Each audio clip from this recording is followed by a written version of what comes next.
But sir 200 run का target आज की जो विकेट कंडीशन है, क्या लगता है आपको दोबारा से बल्ला चल जाएगा और ये टारगेट अचीव हो जाएगा?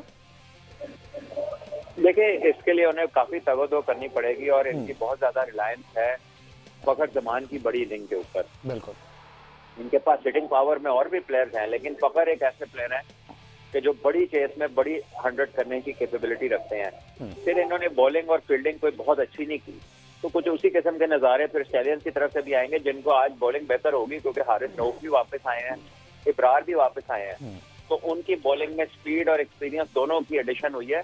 तो हो सकता है कि ये चेज इनके लिए मुश्किल हो सकता है। अहमद, अच्छा, व्हाट्सअप पिच के बारे में पूछना चाहूँगा, पिच कैसा बिहेव कर रही है? आपने बॉलिंग का तस्करा तो किया, लेकिन अगर पिच को कंडीशन को इस्तेमाल करने में कामयाब होती है मार्क फोर्स की टीम, तो क्या ये चेज हो सकता है 200 रन का हदफ दिसंबर के महीने में?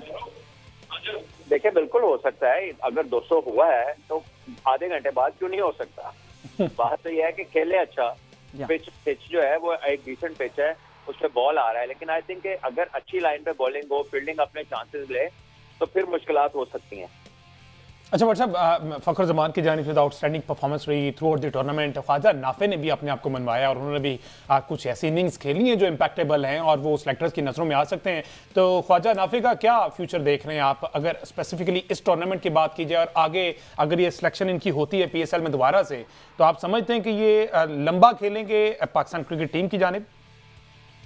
देखिए, ये तो अभी एक बड़ी दूर की सोच है। अभी तो उनका आगाज है, एक दो अच्छी बारियां उन्होंने इधर ली है, और जब वो PSL खेले उससे पहले तो वो इतना नहीं खेले हुए थे क्रिकेट। बिल्कुल। तो PSL में तो वाइल्ड कार्ड एंट्री भी हो जाती है, इमर्जिंग भी कैटेगरी है, लेकिन उनका एक इम्प्रेसिव आगाज है और ब्राइट फ्यूचर है आगे, लेकिन it is too early to say कि जी पाकिस्तान के लिए लंबा खेलेंगे। अच्छा, इससे पहले भी व्हाट्सएप हम डिस्कस कर रहे थे, आपके नज़दीक इसकी क्या रीज़न? हमने देखा वक्तन वक्तन बातें की, हमें खामियां खूबियां जितनी भी हैं इसमें बैटर्स की, बॉलर्स की। बैटर्स यहाँ पर हमने देखा कि बहुत ज़्यादा रन आउट हो रहे हैं, तो क्या मौसम की वजह से कुछ ऐसा है, कंडीशंस ऐसी हैं, या फिर हमारे फिटनेस मसाइल जो हैं वो खुलकर अब सामने आ रहे हैं प्लेयर्स के? हमजा, ये हवा तेज की वजह से तो क्रीज से निकलता नहीं है बैट्समैन। मैं अगर शायद ठंड ज्यादा हो आपकी कॉलिंग अच्छी हो, आपकी अंडरस्टैंडिंग अच्छी हो और आपकी क्लैरिटी होनी चाहिए। जब आपने कॉल किया, आपको जज होना चाहिए रन अच्छा है, और आपकी रनिंग टेक्निक अच्छी होनी चाहिए। आप बैट को ड्रैग करें, और आप जब टर्न करते हैं स्कोर लेते हुए, तो आपका बैट उस हाथ में होना चाहिए जिससे आपकी नजर बॉल वाली साइड पे जाए। तो ये तो बेसिक चीजें, बिल्कुल बेसिक चीजें हैं जो ग्रास रूट लेवल से एक बैटर को। अच्छा, थोड़ी सी बात कर लीजिए चैंपियन ट्रॉफी के वाले से, और कल जो मैच होना बॉक्सिंग डे पे Pakistan versus south Africa, playing 11 तो एक्सपेक्टेड, हम उस पर बात करेंगे। बट साहब, ये राशिद लतीफ साहब का एक स्टेटमेंट सामने आया है, उन्होंने कहा कि बाबर आजम एक बेहतरीन बैटर है, नो डाउट, लेकिन नंबर 3 पर उनका रिकॉर्ड ज्यादा अच्छा नहीं है, नंबर 4 पर खेलना चाहिए उन्हें, और अगर इस 4 पर खेलेंगे तो पाकिस्तान क्रिकेट टीम के लिए बेहतर हो गया। और कुछ कहते हैं, कुछ सियाने कहते हैं कि इनको टीम में होना ही नहीं चाहिए, कुछ कहते हैं कि इनको ऊपर नए प्लेयर्स को भेजना चाहिए, खुद नीचे 7वें 8वें नंबर पर आ जाए ताकि नए प्लेयर्स को मौका मिल जाए। देखिए, अब ये तजरिया कार है और तजरिया है, मेरा ख्याल है कि ठीक है, राशिद भाई ने तो स्टेटिस्टिकल बात की होगी ना कि वो 3 पे ज्यादा रन नहीं है तो 4 पे है, जो कि अपनी जगह वो फैक्चुअल होती है चीज, लेकिन इट इज अबाउट के टीम की composition at this given time क्या है, बैटर क्या फील कर रहा है। और मेरा ये ख्याल है इसके बरस कि जब आप एक्सपीरियंस हो जाए और आप एस्टैब्लिश प्लेयर बन जाए, तो फिर आपको मुश्किल जोन्स में खुद खेलना चाहिए, फिर आपको छुपना नहीं चाहिए। दुनिया के बड़े प्लेयर जो है वो जब तजर्बाकार हो जाते हैं तो वो ऊपर वाले नंबरों पे बैटिंग करते हैं। संगाकारा करियर के एंड पे ओपन पे जाते रहे हैं, ड्रैविड जो है वो टेस्ट मैचेस में ओपन पे चले गए थे, रिकी पॉन्टिंग सारी जिंदगी वन डाउन खेले। ये हमारे यहाँ है कि जो सीनियर होता है, जो बड़ा होता है, वो नीचे छुपने की कोशिश करता है, बच्चों को आगे कर देता है, तो ये अच्छी बात नहीं है। अच्छा, कंडीशंस की बात की जाए, बट सब सेंचुरियन की जो विकेट है हेल्पफुल यूजुअली किसके लिए रहती है? सीम बॉलर्स के लिए, स्पिनर्स के लिए, और अगर ट्रैक रिकॉर्ड देखा जाए है कि वो बनाई कैसी है। जी, ये उस पे पाकिस्तान के लिए वो स्पिन विकेट तो बनाने से रहे, वैसे तो उन्होंने वनडे में काफी हैरान परेशान किया है। उन्होंने स्पिनिंग विकेटें बना के, जहाँ पे स्पिनर्स को अच्छी खासी मदद मिल रही थी, अगर टेस्ट में भी उन्होंने ऐसा किया तो वो उनके लिए नुकसानदेह होगा। मुझे नहीं लगता कि, क्योंकि उनका अगर एक टेस्ट भी जीतते हैं तो वर्ल्ड टेस्ट चैंपियनशिप के फाइनल में जाते हैं, तो मुझे लगता है वो अपने टीमिंग कंडीशंस ही बनाएंगे। बिल्कुल इस तरह। अच्छा, अब जी आके अच्छा, ये आप जो अभी पूछ रहे थे, जो साउथ अफ्रीका की प्लेइंग 11 का ऐलान किया गया, उसमें उन्होंने 4 स्पेशलिस्ट फास्ट बॉलर के साथ मैदान में उतरे हैं, तो ऑब्वियसली वो आपको कहीं भी इजी टाइम नहीं देंगे। कॉर्बन बॉश हैं, डेन पैटरसन है, कागिसो रबाडा है और मार्को येंसन है, तो 4 फास्ट बॉलर, दैट मीन्स कि आपको जो है वो मुंह के ऊपर ही बॉल खेलना पड़ेगी। और जब पाकिस्तान की अगर बात करें तो पाकिस्तान में मोस्ट प्रोबेबली आमिर जमाल साथ खेलेंगे, उनके साथ नसीम शाह हैं, मोहम्मद अब्बास, ये तीनों फास्ट बॉलिंग कंफर्म है। अब जो मैनेजमेंट सोच रही है वो हमारे सोर्सेज से बता रहे हैं कि अगर तो पिच में कहीं ना कहीं जाके थोड़ा सा आपको टर्न या डे 3 या डे 4 में आपको मिलेगा तो फिर नुमान अली को ट्राई करें, अदरवाइज ये खुरम शहजाद के साथ जाएंगे क्योंकि सलमान अली आगा जो है आपके पास पहले ही स्पिन बॉलिंग ऑप्शन है। ये सेंचुरियन के स्टैट्स अगर आपने चूंकि बात की, सेंचुरियन में 29 टेस्ट मैच अब तक खेले गए हैं, सिर्फ 3 टेस्ट मैच जो है वो टोरिंग साइड जीतने में कामयाब हुई है। 79% टेस्ट मैच में साउथ अफ्रीका की अपनी टीम ने कामयाबी हासिल की है और 14 मरतबा ऐसा हुआ है कि टॉस जीतने वाली टीम कामयाब हुई है, 13 मरतबा ऐसा हुआ है कि पहले बैटिंग करने वाली टीम कामयाब हुई है। एवरेज फर्स्ट इनिंग की टोटल यहाँ पर है वो 327 है। अलबत्ता ओपनिंग का जो एवरेज स्कोर है वो 29 है, यानी 29 चीज़ के अंदर जो है वो ओपनर यहाँ पर आउट हो जाते हैं। यूजुअली यहाँ पर पहले 2 दिन ऐसे होते हैं जिनमें बॉलर्स को बहुत ज़्यादा हेल्प मिलती है, उसके बाद अगर आप पिच के ऊपर सेट हो जाएं तो फिर आपको यहाँ पर लंबे रन भी देखने को मिलते हैं। तो देखना पड़ेगा कंडीशंस के मुताबिक। जिस तरह से अब्बास का नाम लिया आकिब ने, अब्बास का तज़किरा शान मसूद ने अपनी प्रेस कॉन्फ्रेंस में भी किया है कि हमारे लिए सबसे क्रूशियल जो है वो मोहम्मद अब्बास होंगे इन कंडीशंस के अंदर।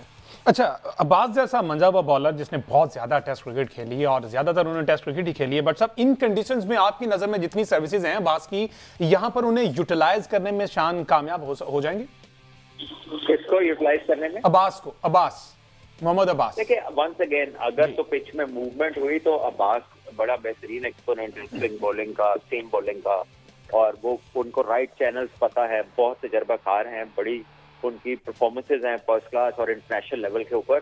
तो उनकी तरफ से कोई मेजर कंसर्न नहीं है कि वो वहां पर एडजस्ट करेंगे या नहीं करेंगे। I hope and I really look forward to him bowling well because वो क्वालिटी बॉलर है। लेकिन वहां पे जो एक इम्पोर्टेंट फैक्टर है ना कि थोड़ी पेस आपके पास होनी चाहिए। वो किरदार आपके बाकी 2-3 बॉलर्स को अदा करना होगा कि जहां पर क्योंकि हार्ड विकेट्स हैं तो हिट द डेक बॉलर नहीं है जो अब्बास है, तो वो वाला जो किरदार है वो दूसरे एंड से जो है ना वो पार्टनरशिप भी चाहिए होगी उन्हें साथ बॉलिंग में। अच्छा, वैसे भट्ट साहब ने तो कहा कि चलें विकेट देख के पता चल जाएगा कि किसके लिए हेल्पफुल रहेगा।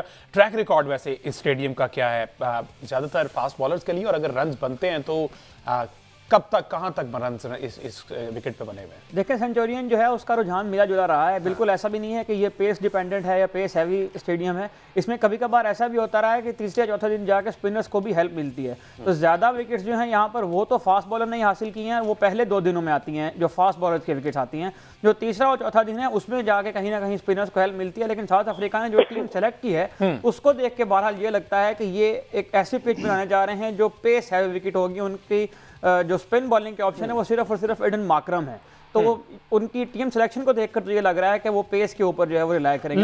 लेट्स सी क्या बनता है कल के मैच में। सुबह 9:30 बजे ये मैच है। बहुत शुक्रिया सलमान भट्ट साहब, आप हमारे साथ मौजूद थे और वहाँ पर आप अभी कमेंट्री के लिए डेफिनेटली जो है वो बिजी हैं। अच्छा आकिब, थोड़ी सी बात चैंपियंस ट्रॉफी के वाले से भी कर लीजिए। कंडीशंस क्या हैं अभी, स्टेडियम की क्या अपग्रेडेशन का काम कहाँ तक पहुँचा, क्योंकि गुज़िश्ता हफ्ते हमने देखा कि 15 दिन रह गए थे डेडलाइन में कदाफी स्टेडियम की, अब की क्या सूरत हाल है? अच्छा, इसमें मैं भी अगर आपके इजाज़त से पॉइंट ऐड कर दूँ, ये जो टेस्ट मैच शिफ्ट हुआ है वेस्ट इंडीज वाला, मुल्तान में उसको शिफ्ट कर दिया गया। कर दिया, ओके। तो इसके बारे में क्या कहेंगे, ये किस बात की इंडिकेशन है और 31 दिसंबर की डेडलाइन कराची और लाहौर दोनों में हिट कर पाएंगे? जी आकिब, देखें ये जो अहमद आपने बात की है, पहले इसका जवाब दूं, ये ऑन द कार्ड था क्योंकि कराची स्टेडियम अभी जो है ना वो रेनोवेट नहीं हुआ था। उसकी आल्दो के उसकी रेनोवेशन इतनी ज़्यादा नहीं है जितना कज़ाफ़ी हो रहा है, क्योंकि कज़ाफ़ी को तो आलमोस्ट उन्होंने पूरा चेंज कर दिया। सिर्फ एक मीडिया गैलरी है जो वैसी की वैसी है, बाकी तमाम चीज़ें चेंज हैं। तो ये ऑन द कार्ड था, इसमें कोई जो है वो बड़ी बात नहीं थी। ये खबरें पहले की आ रही थी कि इसको रावलपिंडी शिफ्ट कर देंगे या मुल्तान शिफ्ट कर देंगे। तो रावलपिंडी में अब वेस्ट इंडीज़ की टीम जो है प्रैक्टिस मैच खेलेगी,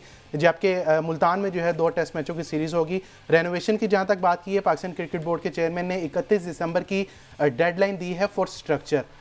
ये बड़ा बताना ज़रूरी है अपने व्यूअर्स के लिए, क्योंकि काफ़ी व्यूअर्स ये जानना चाहते हैं कि क्या स्टेडियम 31 दिसंबर को रेडी होगा। तो 31 दिसंबर तक स्ट्रक्चर कंप्लीट होगा, उसके बाद जो है इसकी फिनिशिंग का काम चलेगा। सीट्स जो हैं वो गालबन क्योंकि प्लैंक्स तमाम लग चुके हैं तमाम इंक्लोजर्स में, और सीट्स उसके ऊपर तकरीबन 23 जनवरी की टेंटेटिव डेट दी गई है पीसीबी की तरफ से।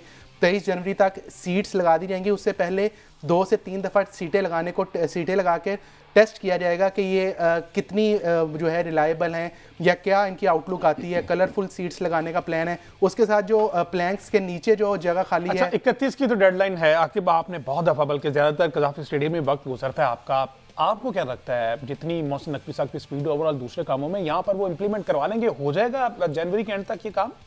देखें, अगर 31 दिसंबर से आपको एक्सटेंशन भी मिल जाती है तो दैट्स नॉट एन इशू आपके पास। उसके बाद भी 19 फरवरी को अगर चैंपियंस ट्रॉफी शुरू हो रही है, अभी आईसीसी के सिक्योरिटी वफ्द ने जो है पाकिस्तान आना है। पाकिस्तान आल दो वो आ चुका है। तो कितनी देर पहले तक फाइनल चाहिए होता है ये स्टेडियम? देखिए 10 से 15 दिन पहले ऑब्वियसली आप रेडी करेंगे तो उसके बाद ही जो आईसीसी वहां पर जो है, जो आपके ब्रॉडकास्टर्स हैं, जो आपकी मार्केटिंग एजेंसीज हैं, वो वहां पे आके अपना काम शाम करेंगे। तो मेरा ख्याल है तब तक हो जाएगा। मेन बिल्डिंग ऑब्वियसली चारों फ्लोर उसका स्टील स्ट्रक्चर कंप्लीट है, तो बस रेनोवेशन का काम इस पर ठीक है जी, लेट्स सी।